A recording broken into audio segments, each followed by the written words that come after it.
What is up, guys? David here, and today we're going to be talking about all the things that I hate about my 2002 Mustang GT. Hey, go lay down. You just want to be in the vlog, huh? Yeah? Say hi. Yeah? Yeah? Come on, let's go play. So I'm jumping right into this vlog today, no bullshit this time. And the first thing that I hate about this car is actually right behind my head. It's this headrest that isn't actually a headrest at all. If we take a look at it here, let me get out of the car. This is the 2002 Mustang headrest. That's as far as it goes up. Yeah, an inch, maybe, if that. And it does not tilt at all. And when I'm driving, if I want to rest my head, this is about where I normally sit. And let's just go for a stroll and rest our head back.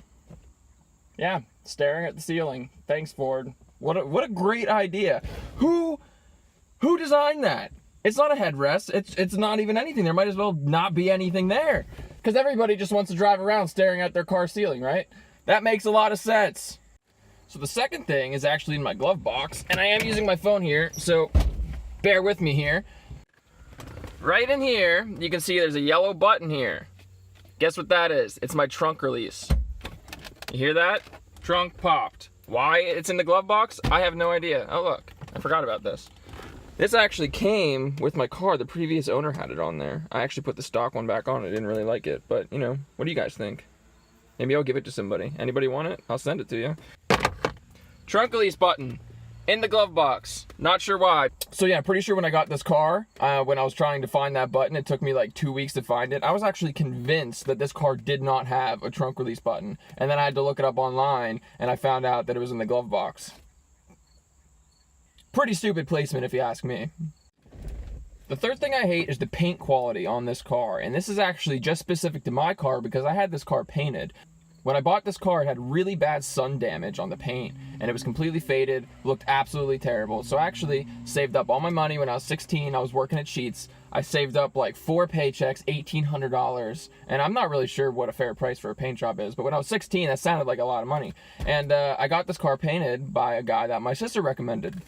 And my sister didn't really know this guy very well, and it turns out that he painted my car in a barn. It was awful. It was the first car he ever painted, and we did not learn this until after the fact. So it's his first car. He's only ever really painted like a panel here and there, at like, you know, kind of touch up, and he completely botched my paint. It's absolutely awful, and it looked good when it was fresh. And when I actually picked up the car, I noticed how much dust there was in the paint. I mean, bumper to bumper, there was a fine layer of dust underneath the paint. It was disgusting. And I mean, I'm not talking about like a fine powder dust. I'm talking about like hardcore barn dust over here. It was hideous. So he actually, I gave him the car back, and I was like, listen, you know, you got to do something about this. Buff it out. Do what you got to do. You know, $1,800. I'm 16. I saved up all my paychecks. I want this to look like a nice car. And he buffed it out, and he left swirl marks everywhere. I mean, I'm talking bumper to bumper.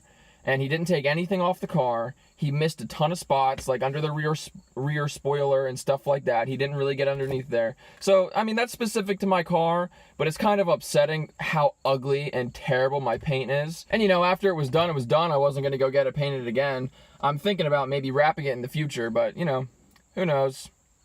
So the fourth thing I hate about my Mustang, and again, could be specific to my car, but it is an old car and suspension is shot. I should not be able to do this so easily. My car is not even lowered because I don't have to lower it, because as soon as I sit in it, it drops 2 inches. So the fifth, what am I on? I'll say sixth. The sixth thing I hate about this car is the tint job. Now, a lot of this is probably my fault because it just sits in the sun all day long. But if you can see here, look how bubbled this rear window is on all the tint. Now, it's only the rear window. It's none. The side windows are fine. They're actually pretty perfect, except for a few scratches that I put in there myself. Funny story about that. But this rear window is absolutely destroyed from the sun. I mean, the whole thing is just bubbles at this point. Look at that. It looks like I have a zebra pattern or something in my rear window tint. Absolutely ridiculous. So that is probably going to be it for this video, guys. I just wanted to make a short list type video about the things that I hate about my car because I do have exams coming up and stuff tomorrow, so just a short little video. Like this video if you liked it, dislike it if you disliked it, subscribe to my channel, comment down below things that you hate about your car or things that you love about your car. I don't know, spark a conversation. And I will see you guys next time.